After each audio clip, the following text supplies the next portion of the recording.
హరీష్ గారు, నేను Venkat 10 TV sir. August 15న మీదును ఇటు పూరి గారి సినిమా వస్తుంది. చెప్పే కదా ఇందాక. ఓకే. నేను అనేది ఏంటి, పూరి గారు కనుక ఒకసారి మీకు కాల్ చేసి సినిమా పోస్ట్ పోన్ చేసుకోండి అంటే మీరు చేసుకుంటారా? ఏమండి, పూరి గారు కనుక ఒక 2 డేస్ అంటే ఒక 2 డేస్ 3 డేస్ కొద్దిగా పోస్ట్ పోన్ చేసుకోండి సినిమా అంటే మీరు చేసుకుంటారా? పూరి గారితో మీకున్న రిలేషన్ కంటే నాకున్న రిలేషన్ ఎక్కువ అండి. సో ఆయన కనుక ఒక విషయాన్ని కాల్ చేసి చెప్తున్నాడంటే అది పర్సనల్గా మా ఇద్దరి మధ్య అవుతుంది.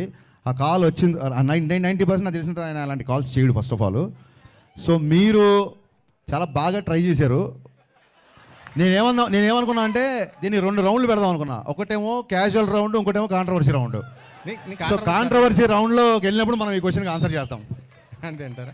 హరీష్ గారు, విశ్వ గారికి అడుగుతున్నాను సార్. హైపోథెటికల్ క్వశ్చన్స్ ఎందుకంటే జరిగేవి. ఇప్పుడు అది ఆయన చేసిన తర్వాత కనుక మేము ఏమైనా చేయకపోతే అలా అనవచ్చు. ఆయన్ని కాల్ చేస్తాడా అని అంత పెద్ద డైరెక్టర్ని మీరు పోస్ట్పోన్ చేసుకుని ఆయన అడుగుతాడా? మీరు ఆయన అవమానించినట్టు కదా ఇలా క్వశ్చన్ వేస్తే. నేను ఆయన అవమానించలేదు సార్. అంటే ఇంటర్నల్గా జరుగుతుంటాయి కదా సార్ మన సినిమాల గురించి.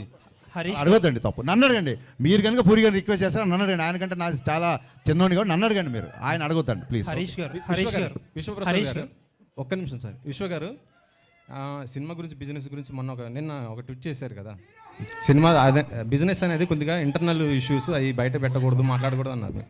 మీ నైజాం రైట్స్ వాటి గురించి పెట్టారు కదా మీరు.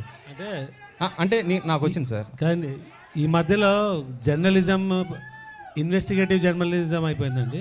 ఒక క్రిమినల్ ఇష్యూకి మీరు ఇన్వెస్టిగేటివ్ జర్నలిజం చేసి బయట పెట్టడం వేరు, ఒక ప్రైవేట్ బిజినెస్లో ఇన్వెస్టిగేటివ్ యాటిట్యూడ్ వేరు.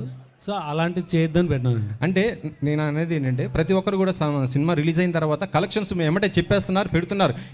మా సినిమా ఇన్ని కోట్లు కలెక్ట్ చేసిందనేసి. మొన్న కల్కి ప్రభాస్ గారే దాదాపు 1100 కోట్లు వసూలు చేసిందని ఆయన గర్వంగా చెప్పారు కదా. అది పబ్లిక్ ఇన్ఫర్మేషన్ అండి. అదే సార్, అంటే మా డీల్ గురించి పెడుతున్నారు. మా డీల్ తెలియదు కదా మీకు.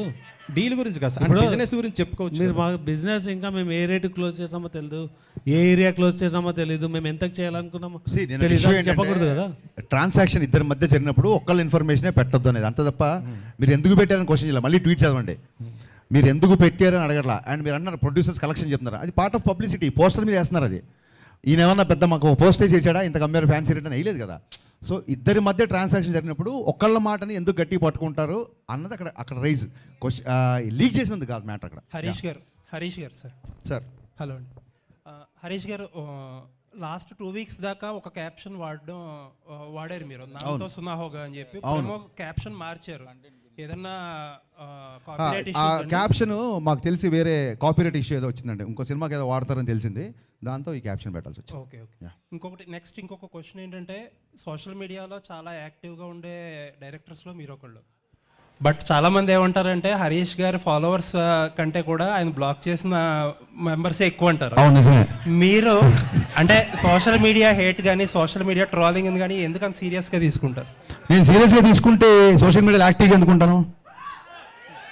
ఒకవేళ నేను సీరియస్గా తీసుకుంటే అంటే హట్ అయితేనే కదా మీరు బ్లాక్ చేస్తారు. కాదండి, అన్నెసెసరీ డిస్టర్బెన్స్. ఇప్పుడు అడ్వర్టైజ్మెంట్ వచ్చినప్పుడు ఛానల్ మారుస్తే అడ్వర్టైజ్మెంట్ మీరు హేట్ చేసినట్టు కాదు, ఆ టైంకి అది వద్దు అనుకుంటున్నట్టు, అది ఒక డీవియేషన్ అనుకుంటున్నట్టు అంతే. సో అది వాళ్ళు ఏదో హట్ అయిపోయి బ్లాక్ చేసినట్టు కాదు. అండ్ ఇంకోటి, ఖచ్చితంగా కొన్నిసార్లు హట్ అయి బ్లాక్ చేసి ఉంటాయి. ఎప్పుడైతే బూతులు మాడతారో అప్పుడు ఖచ్చితంగా బ్లాక్ చేస్తాను, ఖచ్చితంగా హట్ అవుతాను. ఓకే అండి, all the best for the film. Thank you.